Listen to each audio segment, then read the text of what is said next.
In this lesson, we will cover the basics of filters, including some common filters that can help improve the quality of your reports. Filters provide a flexible way of modifying the data within each view. You can use them to exclude data, include data, or actually change how the data looks in your reports. Filters help you transform the data so it's better aligned with your business needs. During processing, Google Analytics applies your filters to the raw data collected from your website or app. This transformed data is what you see in the reports for each view. Let's look at an example. From a business perspective, you probably only want to analyze data from your customers and potential customers. You don't want data from your employees mixed in with the data from your customers. You can use a filter to exclude traffic from your internal employees. The easiest way to do this is to create a filter that excludes all of the data from the IP address for your business. As Google Analytics processes your data, it will ignore any data coming from that IP address. You can also use a filter to clean up your data. For example, sometimes a website will show the same page regardless of the case of the URL, uppercase, lowercase, or mixed case. Since Google Analytics treats data as case sensitive, this can result in the same page showing up multiple times based on case in your reports.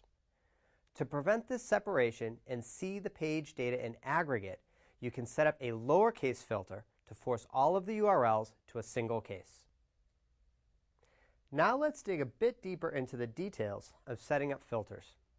Filters are instructions to Google Analytics to transform the data within a view. We call these rules conditions. If the condition is true, then Google Analytics will take some type of action. If the condition is false, Google Analytics won't do anything. First, you need to identify the type of data you want to evaluate or change. You do this by selecting the filter field. Some common fields include user IP address, device type, or geographic location. Next, you specify the condition or set of rules for the filter. During processing, when Google Analytics finds the field, it applies the condition. There are many types of conditions. Common ones include matches a certain pattern or does not match a certain pattern. For example, if you are using a country filter, your condition could be matches United States. Finally, you choose the action that Google Analytics takes if the condition is true. You can select to include the data that meets the condition, exclude it, or change it from its raw form into something new and more useful. Remember, filters, like all configuration settings, are not applied retroactively to your data. They are only applied from the moment you create them. To help simplify filter setup, we've divided filters into two categories: predefined filters and custom filters. Predefined filters are templates for some of the most common filters. Custom filters let you truly customize filters to fit almost any unique situation. Let's go back to the examples in this lesson to see how you set up a filter field, condition, and action.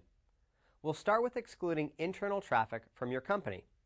To set up this filter, you'd select Predefined Filter. For the filter field, you'd select Traffic from the IP address and enter an IP address from your company that you want to exclude. Select the condition that are equal to, or if you need to exclude a range of IP addresses, you might select that begin with. Then, for the action, select Exclude. Once you've saved this filter and applied it to a view, Google Analytics starts checking the IP addresses of traffic to the web property. Any traffic data from the IPs that you've excluded in the filter will be thrown out of the views to which the filter has been applied. To add a filter that forces all the URLs to lowercase, you can use a custom lowercase filter. First, choose the custom filter type. Then, choose the lowercase filter option. Next, tell Google Analytics which filter field should be transformed to lowercase. That's it. For this particular type of filter, the condition and action are both implied and don't need to be set up. There are many other types of predefined and customized filters that you can use in Google Analytics.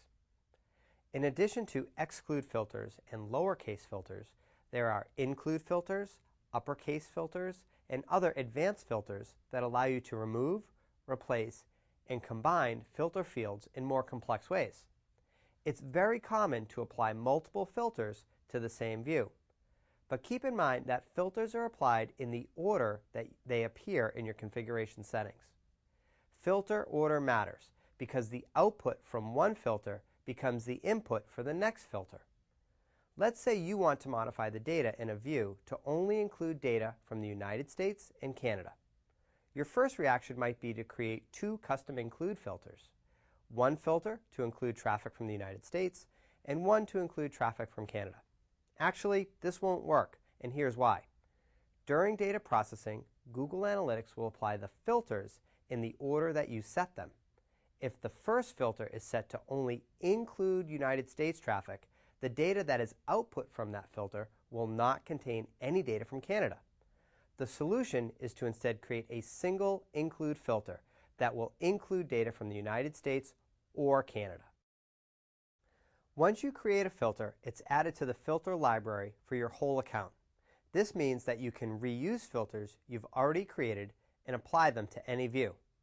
Remember, you should always try any new filter on your test view first.